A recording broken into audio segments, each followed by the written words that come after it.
मुनावर फारूकी की double date पर सवाल उठाने वाले लोग उस वक्त कहाँ थे जब दीपिका पादुकोण ने कॉफी विद करण में करण जौहर के सामने अपने पति के सामने ये बोला था, ये कन्फेस किया था कि रणवीर सिंह से डेट करने के बावजूद भी वो लोगों से मिल रही थी और बात कर रही थी, क्योंकि वो बॉलीवुड एक्ट्रेस थी, एक लड़की थी, तो उसको किसी ने कटघरे में नहीं खड़ा किया।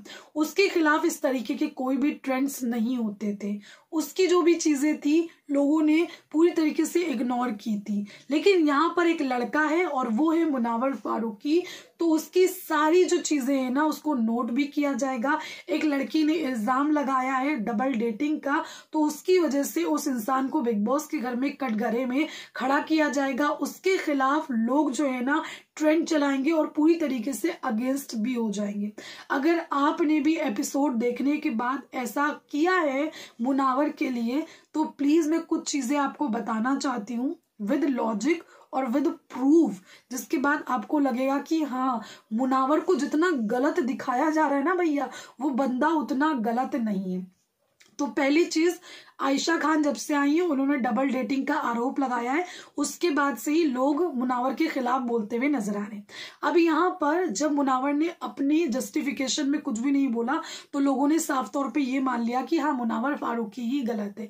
लेकिन कुछ टाइम पहले जो है ना, मैंने आपको बताया था कि नाजिला के जो एक दोस्त है उसका नाम चांदनी, उसने बोला था कि मुनावर टू टाइमिंग नहीं कर रहा था, यानी कि जिस टाइम वो आयशा से बात कर रहा था उस टाइम यहाँ पर नाजिला से बात नहीं कर रहा था, टाइमिंग जो है ना अलग था। तो ये डबल डेट तो पहली चीज हो ही नहीं सकती है। लेकिन उसके बावजूद भी आयशा बिग बॉस के घर में आती है, इस तरीके के आरोप लगाती है, क्योंकि एक लड़की ने आरोप लगाए तो लोगों ने उस चीज को पूरी तरीके से सच मान लिया। और फिर मुनावर ने भी एक चीज बोली थी, अगर आपको याद होगा, क्योंकि जब वो डबल डेट की बात करती है टू टाइमिंग की, तो उसने बोला था कि नहीं, वो टाइमिंग अलग था। मुनावर ने भी इस चीज को बोला है कि नहीं, टाइमिंग अलग था। और यहाँ पर रही बात कि एक तरफ जो है ना, जो नाजिला है ना, वो इस चीज को इनकार करती है कि वो आयशा को नहीं जानती थी, लेकिन उसी जगह पर ये जो आयशा है वो कहती है जानती थी, और उसने हाल ही के एपिसोड में कहा कि दोनों फ्रेंड्स थे। जी हाँ, बातों बातों में बोल दिया कि दोनों फ्रेंड्स थे, रुकते थे, मतलब एक एक दो दो दिन घर में रुका जाता था। तो आप सोच लीजिए, बहुत ये प्लानिंग है। जिन लोगों ने मान लिया है कि मुनावर ने डबल डेटिंग की, एक नंबर का चीटर है, बेकार है, वो चीटर नंबर 1 है, उस पर आप सवाल उठाओगे, उसको बुरा बोलोगे, उसको बुरा बोल चुके हो। तो चलिए अब हम लोग आते हैं दीपिका पादुकोण पर, बॉलीवुड की जो कि बहुत बड़ी खूबसूरत सी एक्ट्रेस है, उनकी बात कर लेते हैं। यहाँ पर जब कॉफी विद करण में करण जौहर ने दोनों लोगों से पूछा था, दोनों कपल से, रणवीर सिंह और यहाँ पर दीपिका पादुकोण से पूछा था कि आप दोनों ने मिलने के कितने दिन के बाद डेटिंग शुरू की थी, तो रणवीर का जवाब आया था अगले दिन ही, दीपिका का जवाब आया था कोई भी गैप नहीं था। उसके बाद दीपिका ने कहा था कि हाल ही में कुछ डिफिकल्ट जो रिलेशनशिप है उससे वो निकली है, जिसके बाद कुछ समय के लिए वो सिंगल रहना चाहती थी, लेकिन फिर भी हम दोनों ने डेटिंग शुरू कर दी, ऐसा उन्होंने कहा है। अब ये जो दीपिका पादुकोण की सिचुएशन थी ना, वो सेम सिचुएशन मुनावर फारूकी की भी रही है। मुनावर फारूकी भी एक डिफिकल्ट रिलेशनशिप में थे। अब यहाँ पर जब वो डिफिकल्ट रिलेशनशिप में थे, जब वो उससे निकले तो वो मिलते हैं आयशा खान से, और आयशा खान से उनकी बातचीत चालू हो जाती है। अब अगली लाइन जो कि दीपिका पादुकोण ने बोली है वो भी सुनिएगा, पर दोनों के बीच कोई भी कमिटमेंट नहीं था जब तक कि हमारी एंगेजमेंट नहीं हुई है, तो टेक्निकली हम दोनों दूसरे लोगों से मिलने के लिए फ्री थे। ये बात बोली है दीपिका पादुकोण ने।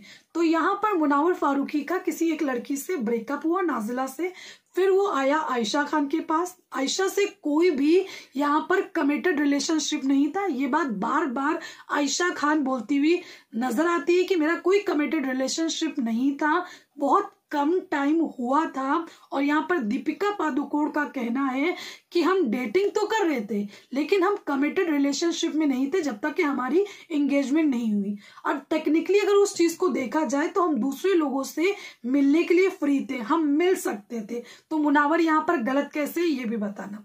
साथ ही उन्होंने ये भी कहा, मैं कुछ लोगों से फिर भी मिल रही थी। जी हाँ, उन्होंने ये कहा कि मैं मिल रही थी, पर कभी उनके लिए कोई भी यहाँ पर एक्साइटमेंट महसूस नहीं हुआ। हर बार मैं रणवीर के पास लौट करके चली जाती थी। तो यहाँ पर जैसे कि वो आयशा से मिले, लेकिन कहीं ना कहीं जैसा प्यार मोहब्बत जो कुछ भी हम बोल सकते हैं नाजिला के लिए था, वो आयशा के लिए नहीं हो पाया। ऑन एंड ऑफ रिलेशनशिप यहाँ पर नाजिला के साथ चल रहा था और वो चाहता था कि वो बंदी उसकी लाइफ में वापस आ जाए। तो सेम चीज आप देख रहे हो ना कि यहाँ पर दीपिका जो पादुकोण है वो रणवीर सिंह को डेट कर रही थी, कमिटेड रिलेशनशिप में नहीं थी, वो आजाद पंछी थी, वो लोगों से मिल सकती है, बात कर सकती है टेक्निकली तौर पर। तो मुनावर फारूकी की भी सेम सिचुएशन है। अब सेम सिचुएशन में एक लड़की बॉलीवुड एक्ट्रेस जिसको यहाँ पर कोई कटघरे में नहीं खड़ा करता है, लेकिन एक लड़का मुनावर फारूकी उसको कटघरे में खड़ा किया जाता है कि ये बंदा बहुत ज्यादा बुरा है। पहली चीज तो गाइज ये इतना बड़ा कोई इशू नहीं था। यहाँ पर एक इंसान को बुरी तरीके से उसकी इज्जत को खराब किया गया है। यहाँ पर ये जो आयशा है उन्होंने बाहर के इंटरव्यू में बोला था, जो कि पॉडकास्ट वगैरह था, कि उतना इमोशन नहीं था, लेकिन बिग बॉस के घर में आकर के ये बंदी बोलती है कि मेरे इमोशंस का यूज किया है, मेरे इमोशंस ये हुए हैं वो हुए। तो आप खुद सोचिए बंदी किस तरीके का झूठ बोल रही है। एक बंदे के खिलाफ ना बहुत गंदी तरीके की साजिशें रची गई हैं।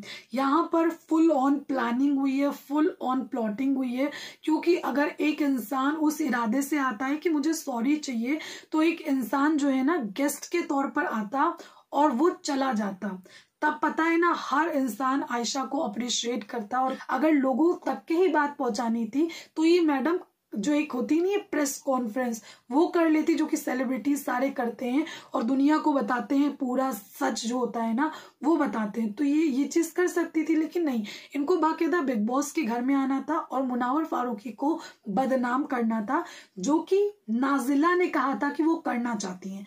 नाजिला का मुनावर से ब्रेकअप हुआ, नाजिला फोन छीन लेती थी, बहुत सारी चीजें उनकी होती थी और उन्होंने बोला था कि मुनावर की जिंदगी को बर्बाद कर देंगी। उन्होंने जो भी इंफॉर्मेशन जिस भी तरीके की यहाँ पर आयशा को दी, आयशा ने उस चीज का इस्तेमाल किया और वो बिग बॉस के घर में आई और आने के बाद उन्होंने ये सारी जो चीजें हैं ना उसको खोला है, इन सारी चीजों का इस्तेमाल किया है शो में रहने के लिए, इन सारी चीजों को खोला है।